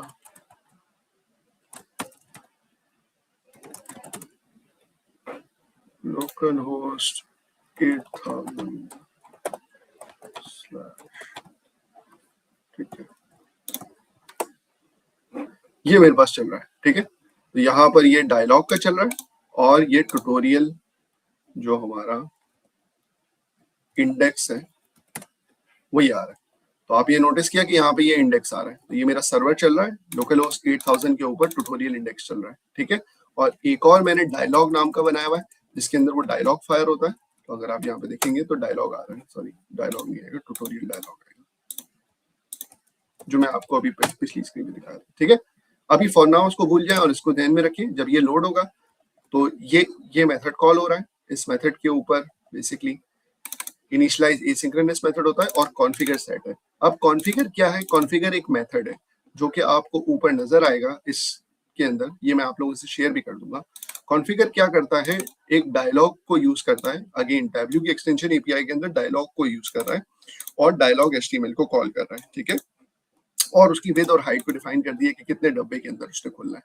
जब ये डायलॉग कंप्लीट हो जाएगा तो वो लोड डेटा के मेथड को कॉल करेगा। अभी लोड डेटा के मेथड को फॉर नाउ मैं रोकता हूँ और मैं आपको ये दिखाता हूँ कि डायलॉग है क्या, ठीक है। तो आपने यहाँ पे एक्सपीरियंस तो कर लिया कि इस तरीके का डायलॉग खुलेगा, लेकिन यहाँ पर क्या होगा अभी मैं आपको दिखाता हूँ। तो यहाँ पे कॉन्फ़िगर का फंक्शन और फिर उसके बाद हम मूव करेंगे डायलॉग की तरफ। ये डायलॉग कुछ इस तरीके से खुलता है। तो यहाँ पर अगर मैं इसको कॉन्फ़िगर करूँ तो ये मुझसे पूछ रहा है शीट 1 आपके पास अवेलेबल है और कौन से कॉलम्स आपने सेलेक्ट करने। तो जो भी कॉलम मैं सेलेक्ट करूंगा उसको यहाँ पर अभी दिखा रहा है आपने शीट 1 सेलेक्ट करी है, अपने कॉलम ये सेलेक्ट किया स्टैंडर्डाइज्ड टेक्स्ट और टोटल 42 रोज अभी मैं डिस्प्ले कर रहा हूँ, ठीक है। अब मैं यहाँ पर जाता हूँ और कॉलम को चेंज करता हूँ, फॉर एग्जांपल मैं बोलता हूँ कंप्लेंट टेक्स्ट, तो आप इसको मैनिपुलेट भी कर सकते हैं। Again the whole idea is कि आपको ये समझ में आया कि पूरा डेटा एक्सेसिबल हो चुका है, जो समरी डेटा है, ठीक है। इसमें दो ऑप्शन होते हैं, अलाउ फुल एक्सेस होता है, एक होता है अलाउ समरी। तो अलाउ फुल एक्सेस अगर मैं नहीं करता हूँ और समरी करता हूँ तो मेरे पास समरी डेटा एक्सेसिबल है। फुल डेटा करूंगा तो रॉ डेटा जो अगर जो विजुअलाइजेशन में नहीं भी है ना, यानी कि अगर ये कंप्लेंट्स का और भी डिटेल डेटा होता तो वो भी मेरे पास एक्सेसिबल हो जाता, ठीक है। सो ओके, वापस आता हूँ यहाँ पर और स्टार्ट टैब्यू एक्सटेंशंस इनिशियलाइज ई डायलॉग सिंक, ठीक है। ये अब ये चीज हमें मिलेगी ट्यूटोरियल ऑफ द डायलॉग के अंदर। तो मैं यहाँ पर आ जाता हूँ और इसको एडिट करता हूँ, ओपन विद,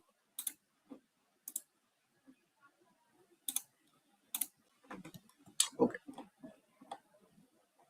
ठीक है। तो यहाँ पर ये पहले फॉर्म बना रहा है, इस फॉर्म को बनाने के बाद इनिशियलाइज डायलॉग आ रहा है, ठीक है। ये करता क्या है? ये टैब्यू का एक डैशबोर्ड का ऑब्जेक्ट लेता है, यहाँ पे जाता है डैशबोर्ड का ऑब्जेक्ट लेता है, ठीक है। इस डैशबोर्ड के ऑब्जेक्ट के अंदर जाकर सर्च करता है कि यहाँ पे कौन कौन सी शीट्स हैं। अच्छा, जब वो शीट्स मिल जाती हैं तो फिर मैंने इसके ऊपर प्रोग्रामेटिकली एक काम ये करा है कि मैंने उसको पॉपुलेट करवा दिया है वर्कशीट के ड्रॉप डाउन में। तो अगर आप यहाँ पे नोटिस करोगे कि यहाँ पर अगर मैं एक और शीट डाके डाल दूं, एक और शीट लाके डाल दूं, ठीक है, इस तरीके से, तो आप ये देखो रिफ्रेश हो गया। अब जब मैं इसको कॉन्फ़िगर करूंगा तो मेरे पास एक शीट नहीं बल्कि ये शीट 1 है, शीट 2 है, हर एक के अपने अपने कॉलम्स हैं जो कि मेरे पास आ रहे हैं। लेकिन शीट 1 करूंगा तो उसके अपने कॉलम्स आ रहे होंगे। तो ये ड्रॉप डाउन इस तरीके से पॉपुलेट हो रहा है, ठीक है। अब जब ये पॉपुलेट हो जाता है तो फिर उस वर्कशीट का ड्रॉप डाउन मिल जाता है मुझे और मुझे सारे आइटम्स मिल जाते हैं। फिर उसके बाद मैं क्या करता हूँ, अब मैं कॉलम के ड्रॉप डाउन को पॉपुलेट करने जाता हूँ। कॉलम के ड्रॉप डाउन को कैसे पॉपुलेट करता हूँ, मैं करता ये हूँ कि गेट ऑल कॉलम्स करता हूँ। तो अगर मैं इसमें डॉट कॉलम्स का मेथड सर्च करूँ तो ये आ रहा है सम डेटा डॉट कॉलम्स। ठीक है, पहले मैंने वर्कशीट को पकड़ा, वर्कशीट एक इंडिविजुअल वर्कशीट मिल गई, वर्कशीट के ऊपर get summary data async method call किया। ठीक है, यहाँ पर नजर आ रहा होगा।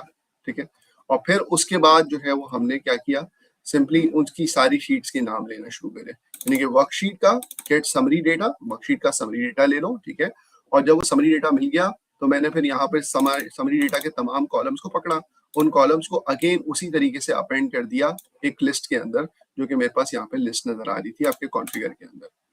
ठीक है, यहाँ पे कॉन्फ़िगर के अंदर। ठीक है, फिर उसके बाद हमने क्या किया, हमने जब ये कर लिया तो उसके बाद हमने इनमें एक काम ये करना है कि हमारे पास टैब्ल्यू एक्सटेंशन की एपीआई के अंदर ऑप्शन होता है कि आप वेरिएबल सेट कर सकते हो, आप अपनी सेटिंग्स को यहाँ वहां से मूव कर सकते हो। एक सेशन होता है ना, एक हाई लेवल लेयर है, तो मैं उसमें करता हूँ डायलॉग से मैंने मूव कर दिया कि ये शीट सेलेक्ट हुई है और ये कॉलम सेलेक्ट हुआ है। ठीक है, अब जब मैं वापस अपने मेन इंडेक्स में आऊंगा तो मैं इसको फेच कर सकता हूँ कि ये वाली शीट ला दो और ये वाला कॉलम ला दो, ताकि मैं यूजर की सिलेक्शन को कर सकता हूँ। डायलॉग बनाना जरूरी नहीं है, डायलॉग के बगैर भी आप काम कर सकते हो, लेकिन फिर आप हार्ड कोड कर दोगे।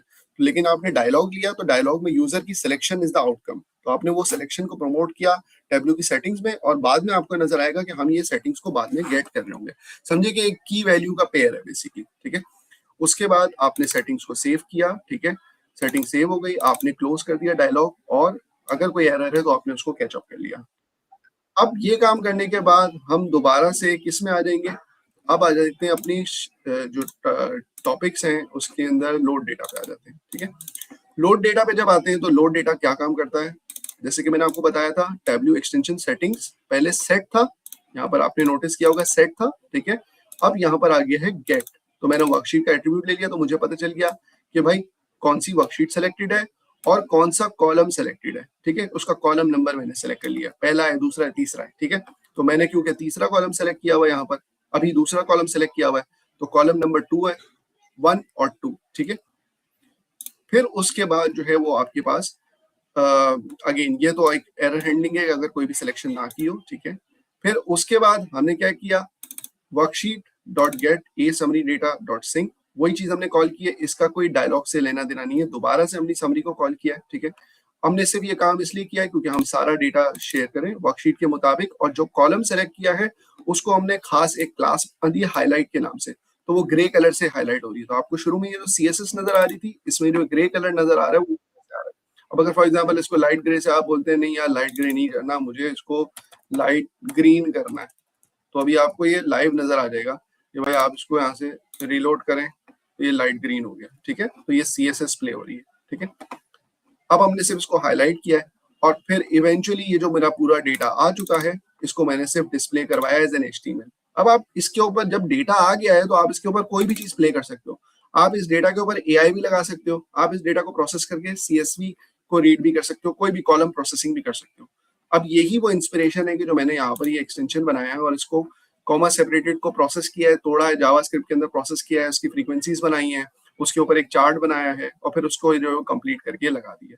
ठीक है, तो ये this is in a nutshell how you develop Tableau extension, जो कि अभी आपको समझ में आया होगा। ठीक है, अब जब ये सारी फाइल्स बन गई है, काइंड ऑफ लाइक अगर हम यहाँ पे बात करें बेसिक एक्सटेंशन में तो ट्यूटोरियल इंडेक्स डायलॉग बन गया है, तो I need to compile a trex file जो कि बेसिकली क्या करेगा, जो कि बेसिकली एक मैनिफेस्ट रजिस्टर करेगा, जिसकी वजह से फिर मैं अब ये लेकर आ सकता हूँ। अगर ये एग्जिस्ट नहीं करेगा ना तो फिर टैब्ल्यू के अंदर लाऊंगा क्या, मैं इंपोर्ट क्या करूंगा कि एक्सटेंशन को रन करना है। ठीक है, तो यहाँ पर अगर आप नोटिस करें तो आपको अगली स्लाइड में ये चीज नजर आएगी कि भाई अब जो है वो हम अपना एक एक्सटेंशन रजिस्टर करेंगे। तो मैंने इस एक्सटेंशन को रजिस्टर किया है, क्या किया है इसके अंदर, मैंने इसके अंदर सारी चीजें बताई है, बल्कि मैं पहले आगे वाली स्लाइड बताता हूँ कि मैंने इसके अंदर अब इसका नाम दिया है, वर्जन दिया है, ये सेशन कहाँ से चल रहा है, इसका डेवलपर कौन है, और इसकी वेबसाइट कहाँ है, किस URL से चल रहा है। तो आप ये नोटिस करें यहाँ पे तो अभी मेरे पास लोकल होस्ट है, लेकिन जब आप फ्यूचर के अंदर ऑनलाइन होस्ट कर लेंगे तो आप फिर ऑनलाइन कोई भी अपना AWS का लिंक दे दें या कोई फराज बात कर रहे थे ना, उसकी एक्चुअली बिहाइंड में ये सिलसिला है कि वहाँ पे उसने AWS का वो लिंक दे दिया है और वही एक्सटेंशन इनके बाद लॉग इन करने पे चलता है, ठीक है। तो that's the basically backend of it.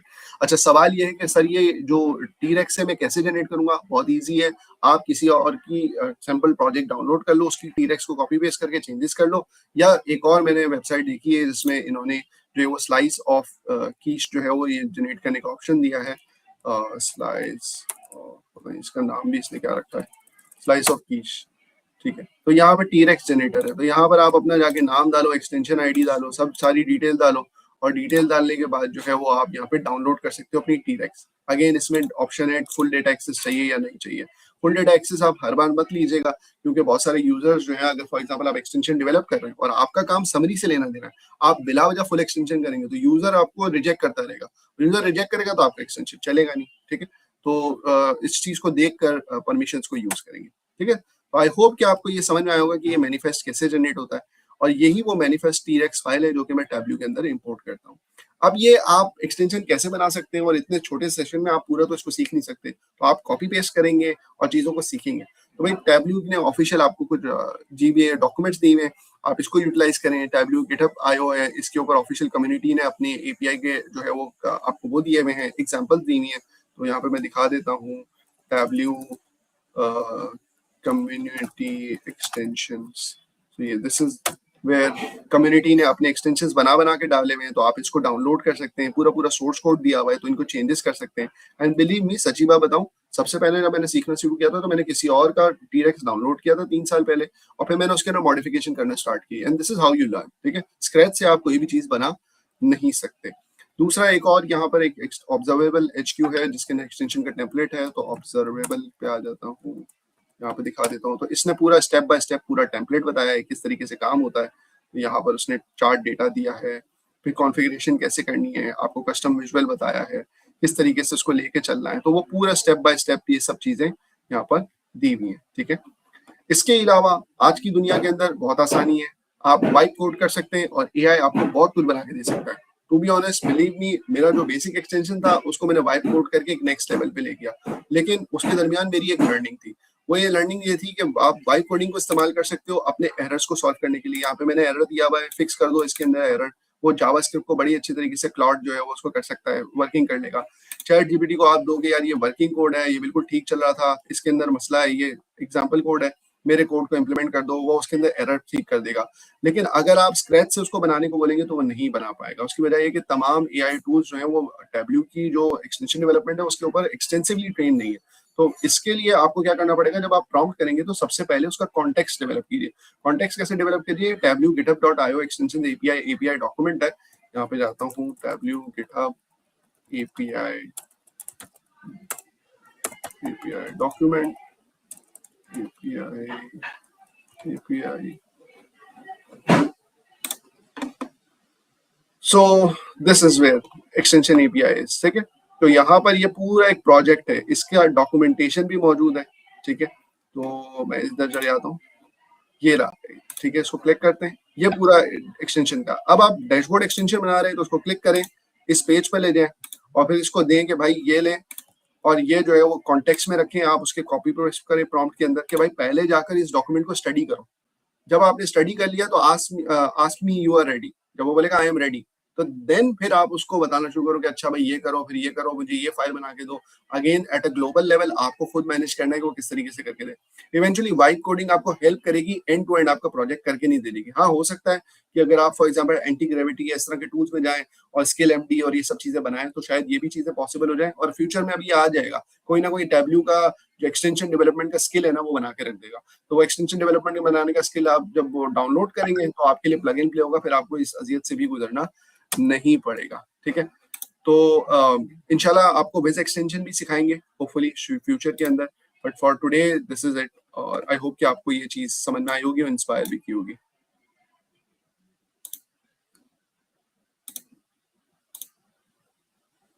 तो अगर आपका कोई सवाल है, आप पूछना चाहते हैं तो पूछ सकते हैं।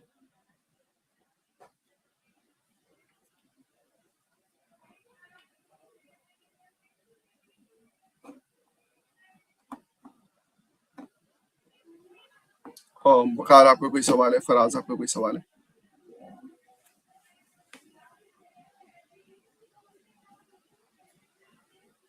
हेलो, क्या मेरी आवाज आ रही है?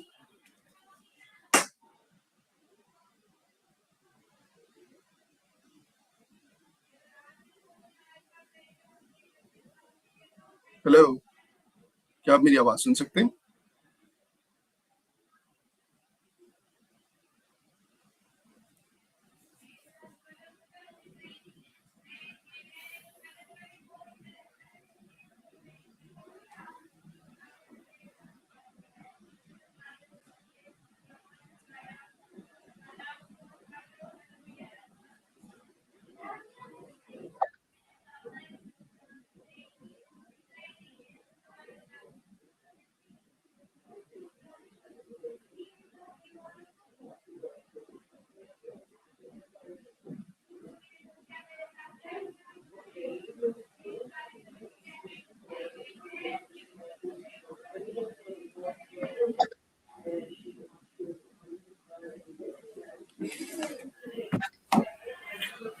ओके, सो वकार, अगर आपका कोई सवाल है या फराज आपका कोई सवाल है तो आप पूछ सकते हैं।